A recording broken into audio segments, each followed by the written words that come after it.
बड़ी खबर यह है कि थोड़ी देर में भारत की तरफ से प्रेस कॉन्फ्रेंस होगी और आर्मी के जो प्रवक्ता हैं वो प्रेस कॉन्फ्रेंस करके जानकारी देंगे कि आखिर ऑपरेशन सिंदूर को लेकर क्या कदम उठाए गए हैं और किस तरीके से पाकिस्तान को मुंहतोड़ जवाब दिया है। तो कई बड़ी खबरें लगातार सामने आ रही हैं। पहली बड़ी खबर यह है कि पाकिस्तान के कई इलाकों में धमाके हुए हैं, जिनमें से 3 एयरबेस भी शामिल हैं जिनके पास से धमाके हुए। दूसरी बड़ी खबर यह है कि थोड़ी देर में प्रेस कॉन्फ्रेंस होने वाली है और भारत की तरफ से बयान जारी होगा। आर्मी के जो प्रवक्ता हैं वो बयान जारी करेंगे इस पूरी वस्तुस्थिति को लेकर। तीसरी बड़ी खबर यह है कि G7 देश जो हैं उन्होंने भी इस तनाव पर अपनी निगाहें बनाकर रखी हैं और G7 देशों ने तनाव कम करने की अपील की है। और चौथी बड़ी खबर यह है कि पाकिस्तान जिस एयर स्पेस को अपने शील्ड के तौर पर इस्तेमाल कर रहा था और उस एयर स्पेस को बंद करने पर पाकिस्तान मजबूर हुआ है। तो तमाम घटनाक्रम लगातार चल रहे हैं और एक साथ कई घटनाक्रम चल रहे हैं जिस पर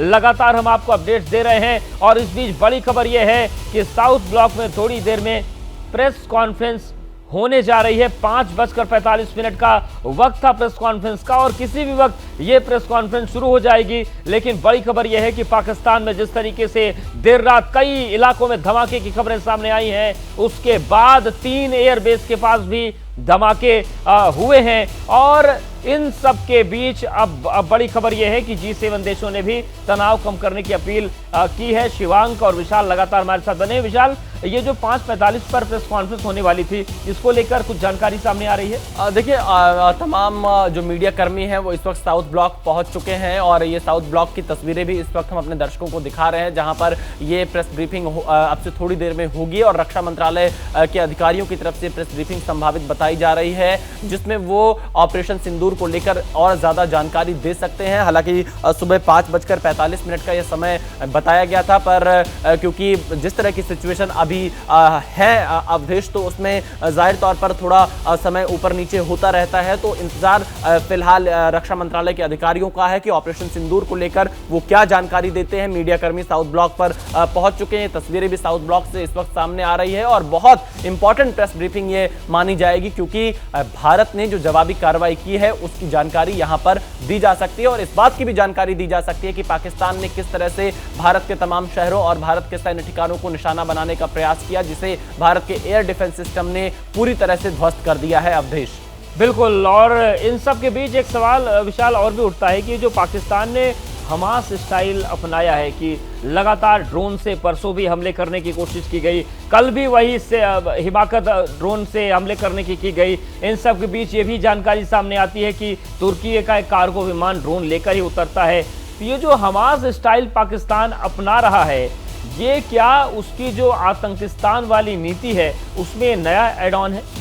देखिए, पाकिस्तान तो हिंसा, आतंकवाद या फिर इन तमाम चीज़ों के लिए जो भी नई चीज़ें देश दुनिया में आती है उसको तुरंत वो स्वीकार कर लेता है। और आप देखिए हमास स्टाइल में, क्योंकि जो डिफेंस के एक्सपर्ट हैं, जो इन मामलों के एक्सपर्ट हैं, उन्होंने देखा बीते 2 दिनों से पाकिस्तान जिस तरह से हमले का प्रयास कर रहा है, ये हमास स्टाइल का हमला माना जा रहा है कि कभी ड्रोन भेजना, कभी मिसाइल से हमले का प्रयास करना, ये तमाम कोशिशें, क्योंकि ये हमें याद होगा कि जिस तरह से हमास हमला करने का प्रयास करता है इजराइल के टेरिटरी में, कुछ उसी तरह से यहां पर पाकिस्तान की तरफ से ये नाकाम कोशिशें की गई हैं अवधेश, क्योंकि किसी भी कोशिश में पाकिस्तान सफल नहीं हो पाया है, क्योंकि भारत का एयर डिफेंस सिस्टम इतना मजबूत है कि पाकिस्तान पूरी तरह से विफल हो जा रहा है, परेशान हो जा रहा है, क्योंकि वो अपने किसी भी करतूत में सफल नहीं हो पा रहा है। तो ये कहा जा सकता है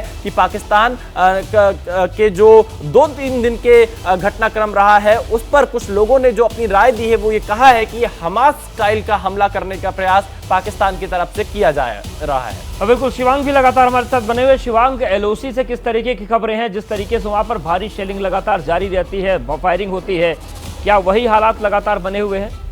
जी बिल्कुल। देखिए, जिस तरह से पाकिस्तान ने कल लगातार भारत के ऊपर जिस तरह से हवाई हमले करे थे, उसी तरह पाकिस्तान ने अपनी नापाक हरकतें LOC के ऊपर भी जारी रखी।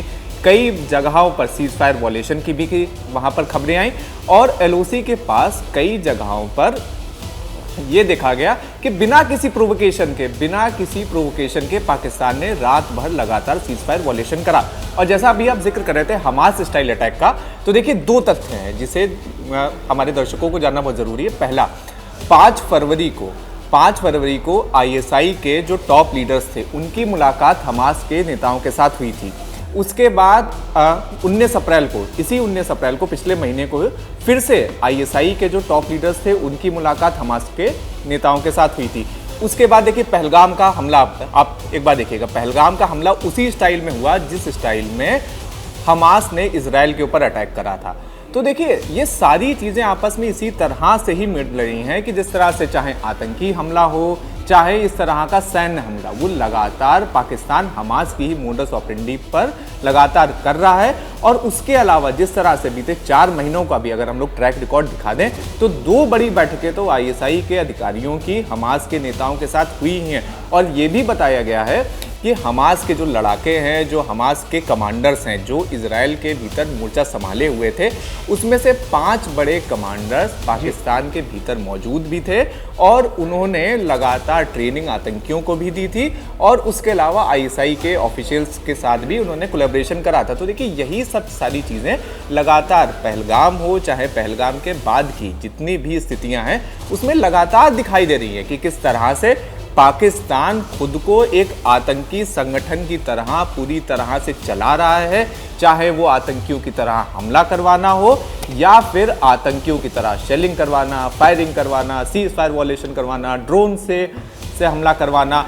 और उससे ज़्यादा आप देखिए कि पाकिस्तान पाकिस्तान जो हमारे नागरिक हैं भारत के, उनके ऊपर सीधा अटैक करवा रहा है। जिस तरह से जो हम लोग तस्वीरें देख रहे हैं कि पाकिस्तान का जो मुख्य टारगेट है वो हमारे नागरिक हैं, जबकि भारत ने जो आज के एक दिन पहले जो स्ट्राइक करी थी उसमें भी पाकिस्तान के जो बेसिकली सैन्य ठिकाने थे उनके ऊपर ही करा। और उससे पहले जो मतलब लाहौर के अंदर स्ट्राइक करी थी जहां पर एयर डिफेंस को उनके क्षतिग्रस्त करा था। और उसके अलावा जब आतंकी संगठनों के बेसेस के ऊपर भी हमला करा था तब भी भारत ने इतना प्रिसाइज हमला करा था कि आसपास के जो सिविलियंस हैं उनकी कैजुअलिटी ना हो।